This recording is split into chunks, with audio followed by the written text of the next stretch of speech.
समाचारों के इस भाग के प्रायोजक हैं गौतम बाली मेकअप स्टूडियो और एकेडमी सेक्टर 1 चन्नी हिम्मत जम्मू। नमस्कार, द न्यूज नाउ के हिंदी बुलेटिन के आज के अंक में आपका स्वागत है और मैं हूं आपके साथ तारिका महाजन। तो आइए आगे बढ़ने से पहले शुरुआत करते हैं आज की प्रमुख सुर्खियों से। राजौरी में आतंकियों से मुठभेड़ में 5 जवान शहीद, ऑपरेशन जारी। डोडा जिले में मादक पदार्थों की तस्करी में आरोप में सेवा से बर्खास्त किए जाने के बाद जम्मू कश्मीर में एक विशेष पुलिस अधिकारी को किया गया गिरफ्तार। जम्मू और कश्मीर G20 बैठक की मेजबानी करने के लिए कस रहा कमर, यूटी के साथ साथ देश के लिए एक महत्वपूर्ण घटना। जम्मू के सांबा जिले में आज एसएसपी सांबा ने महिला पुलिस अधिकारियों को नशा विरोधी अभियान और अपराध को रोकने में महत्वपूर्ण भूमिका निभाने के लिए किया नियुक्त। Traders federation warehouse Nehru market warehouse Jammu द्वारा आज जो फेडरेशन के अध्यक्ष दीपक गुप्ता की अध्यक्षता में की गई एक पत्रकार वार्ता कई मुद्दों को किया उजागर। अब समाचार विस्तार से।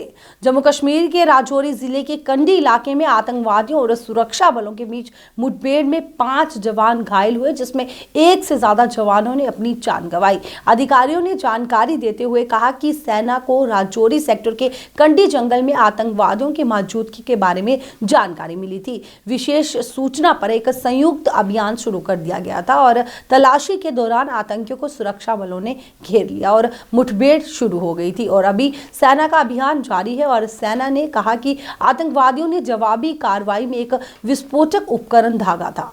डोडा जिले में मादक पदार्थों की तस्करी में कथित संलिप्तता के आरोप में सेवा से बर्खास्त किए जाने के बाद जम्मू कश्मीर में एक विशेष पुलिस अधिकारी को गिरफ्तार कर लिया। आपको बताएं कि अधिकारियों ने इस पर जानकारी दी। जम्मू और कश्मीर G20 बैठक की मेजबानी करने के लिए कमर कस रहा है, जो यूटी के साथ साथ देश के लिए एक महत्वपूर्ण घटना है। बैठक जम्मू और कश्मीर की ग्रीष्मकालीन राजधानी श्रीनगर में होने वाली है और इसकी सफलता सुनिश्चित करने के लिए पूरे जोरों पर तैयारियों के साथ शहर की चर्चा रही है। आयोजन की तैयारियों पर चर्चा के लिए उपराज्यपाल मनोज सिन्हा की अध्यक्षता में एक उच्च स्तरीय बैठक हुई। बैठक में राजीव राय भटनागर, उपराज्यपाल के सलाहकार अरविंद सिंह, सचिव पर्यटन मंत्रालय भारत सरकार सहित प्रमुख अधिकारियों ने इसमें भाग लिया। जम्मू के सांबा जिले में आज एसएसपी सांबा ने महिला पुलिस अधिकारियों को नशा विरोधी अभियान और अपराध को रोकने में महत्वपूर्ण भूमिका निभाने के लिए नियुक्त किया। वहीं इस दौरान एसएसपी सांबा द्वारा इस पर जानकारी दी गई। Traders federation warehouse Nehru market warehouse Jammu द्वारा आज जो फेडरेशन के अध्यक्ष दीपक गुप्ता द्वारा आज एक पत्रकार वार्ता का आयोजन किया गया। पत्रकार वार्ता के दौरान फेडरेशन के सदस्यों ने कहा कि हमारे कई मुद्दे हैं, इसलिए आज हमने इस पत्रकार वार्ता को आयोजन किया है। उन्होंने कई मुद्दों पर प्रकाश डाला और साथ ही फेडरेशन के कई अन्य सदस्य भी इस दौरान मौजूद थे। टैक्स जो है जम्मू के लोग कलेक्ट करके देते हैं, हमारे व्यापारी जो है ईमानदारी से टैक्स कलेक्ट करके दे रहे हैं। लाखों रुपए का टैक्स कलेक्ट हो रहा है। आज बड़े बड़े फ्लाईओवर बन रहे हैं, बड़े बड़े हॉस्पिटल बन रहे हैं, ये व्यापारियों का टैक्स दिया हुआ पैसा है। और हम चाहते हैं जो विजिलेंस डिपार्टमेंट है वो अपनी होश में आए और आपके माध्यम से जीएसटी कमिश्नर मैडम से भी अपील करूंगा कि जो अपने इस रवैये को ठीक करे। मेरे साथ तमाम जम्मू के व्यापारी बैठे हुए हैं और जो एसोसिएशन लीड करते हैं और हम जीएसटी कमिश्नर से अपील करेंगे वो इस रवैये को ठीक करे, नहीं तो हम जो है जम्मू के व्यापारी अपनी दुकानें बंद करके सड़कों पे उतरेंगे और हम जो है अपनी बेइज्जती जो है बर्दाश्त नहीं करेंगे। जो ये क्लैरिकल मिस्टेक के ऊपर आप लाखों रुपए की पेनल्टी लगा।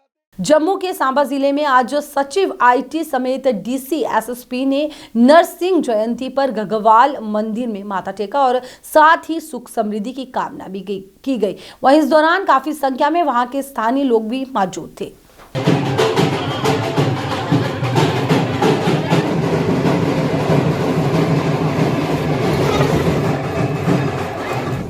गगवाल में जो नरसिंह मंदिर है ये नॉर्थ इंडिया का एक बहुत बड़ा नरसिंह मंदिर माना जाता है और यहाँ पे अलग अलग राज्यों से, हिमाचल प्रदेश, पंजाब से लोग आते हैं और खासकर कुछ गणमूल नक्षत्र में जो बच्चे पैदा होते हैं उनके लिए यहाँ पे विशेष पूजा की जाती है।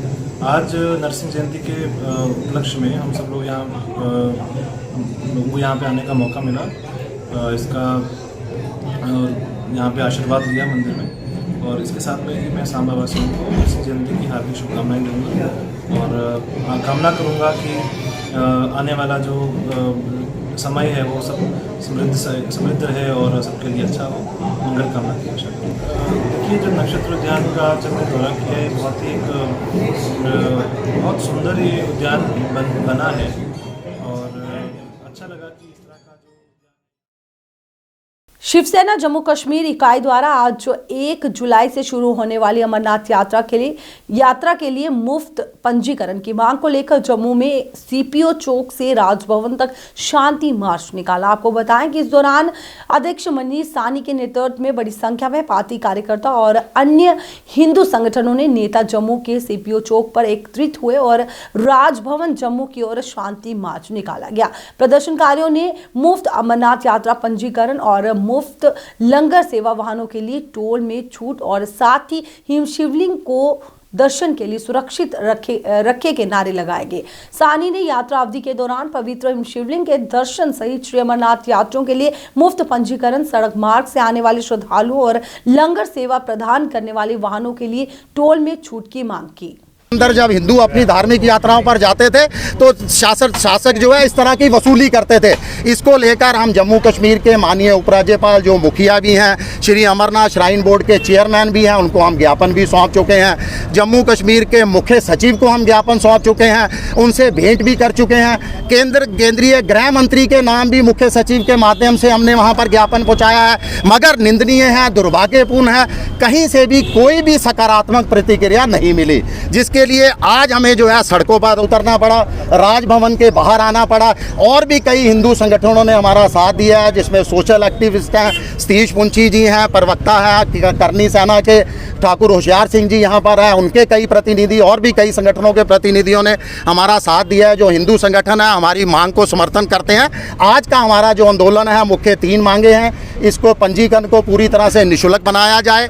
यात्रियों को जो सड़क मार्ग से अमरनाथ यात्रा के लिए यात्रा करने आते हैं, उन श्रद्धालुओं को और यात्री वाहन जो यहाँ पर सेवा दे रहे हैं लंगर की, उनको पूरी तरह से टोल छूट दी जाए। और जो 62 दिनों तक की अवधि है उसमें पवित्र हिम शिवलिंग को सुरक्षित रखा जाए, ताकि देर से आने वाले यात्रियों को निराश होकर या बिना दर्शनों के वापस ना लौटना पड़े। आज का हमारा जो धरना प्रदर्शन है वो जम्मू में ही नहीं, कश्मीर में भी हो रहा है। कई अन्य राज्यों के अंदर जहाँ जहाँ शिवसेना की इकाइयाँ हैं, पंजाब, हिमाचल, बिहार, उत्तर प्रदेश, कर्नाटका, गुजरात, सब जगह पर आज का दिन हमने चुना था। सब जगह पर जो है आज हम आंदोलन कर रहे हैं, सड़कों पर उतर रहे हैं। सरकार से हम मांग करते हैं, प्रधानमंत्री जी से अब तो हम मांग करते हैं, वही एक बचे हैं जिनको अभी तक हमने अपील नहीं की थी। आज आप लोगों के माध्यम से हम उन तक भी अपनी अपील पहुंचाना चाहते हैं कि ये जो पवित्र यात्रा है, पवित्र श्री अमरनाथ की यात्रा, और तमाम जितनी भी हिंदुओं की या अन्य धर्मों की यात्राएं हैं, धार्मिक यात्राओं पर, उस पर किसी तरह की वसूली नहीं की जानी चाहिए।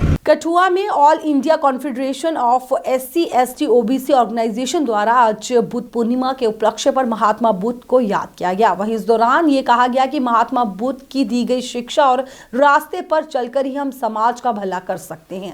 शिक्षित बने, हमारी आने वाली जनरेशन भी शिक्षित बने, और शिक्षा ही एक ऐसा जो एक चाबी है जो हर एक ताले को खोल लेती है, और हमारी बुद्धि जो है वो उसका विस्तार होता है। शिक्षा हमें सबको लेनी चाहिए, और भगवान बुद्ध के जो संदेश हैं, पंचशील हैं, उनको स्टडी करना चाहिए और उनके बताए हुए मार्ग पर हमें चलना चाहिए। आज के दौर में जैसे आपने कहा, इसकी बहुत ही ज़रूरत है, जहाँ पे इंसान को आपस में प्यार नहीं है, नफ़रतें बढ़ती चली जा रही हैं, धर्म के नाम पर इंसान बढ़ता चला जा रहा है, जात पात के नाम पर इंसान बढ़ता चला जा रहा है। तो हमें आज के दिन, और पहले भी ज़रूरत थी और आज और आगे भी ज़रूरत यही रहे कि हम लोग सदैव इंसान को इंसान समझे। कोई जात पात बड़ी नहीं है, इंसान बड़ा है। तो इंसानियत के नाम पे ही हमें सब कुछ करना चाहिए।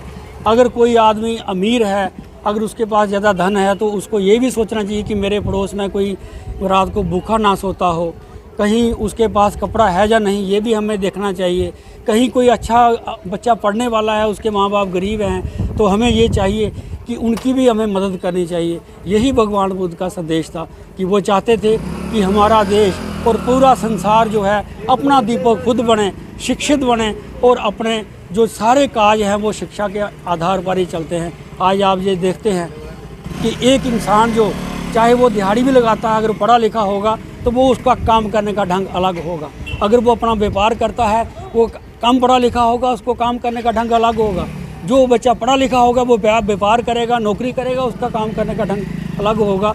यही बार बार मैं कहता हूँ कि अपना दीपक स्वयं पढ़ने का यही मतलब हुआ कि हमें शिक्षित होना चाहिए।